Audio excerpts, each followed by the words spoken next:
Ki Uta, Te Anau School, ko Keira toku ingoa. My name is Keira. It's Rāhina. And ko Lily ahau. I'm Lily. Welcome to the morning report for Monday, the 24th of August. Let's get into Te kupu o Te wiki. This week's word is ihi, which is Te Anau for excited.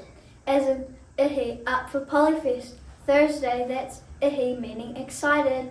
Health and safety news. Please walk around corners with care, especially around the juniors block. Ki Uta.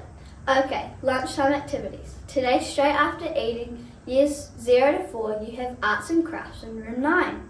For years 3 to 6, there's team challenges in Ki Uta, the new hall. Nice. And netball drills and skill for years 4 to 6 on the Netball Courts Right. Sports shed and bikes. We'll be going as usual too. And speaking of bikes, park them in the bike stands, please. Okay, duty teacher info. For all you busy bees out there, today's duty teacher at morning tea are Mrs. Albert and Mrs. Humphreys. And at lunchtime, there's Mrs. Gamble, Mrs. Bell, Mrs. Gillies, Miss Spargo, Mrs. Taylor, and Mrs. Russell. Remember, anything you need help with out there, go see a duty teacher. They're here to help. Uniform news. Socks, only for indoors and in shoes. When outside, bare feet or shoes, thank you.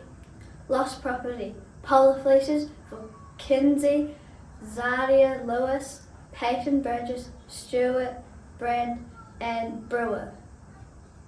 Enviro news. Leaders, can you please meet with Mrs. Marsh at morning tea for a quick meeting in room 10? Okay, tiger worms. We have them in our compost bins, so please keep adding your food waste to the black compost buckets. No stickers, please. Thank you to the classroom helpers who have been emptying the compost each day. And if your class is missing their bin or need help emptying it each day, please check with Mrs. Marsh. Okay, if you missed any info, check out the notes in the description box below. I'm out. Harira. Goodbye. Ka kite a pōpō. See you tomorrow. Piki a piki te taumata.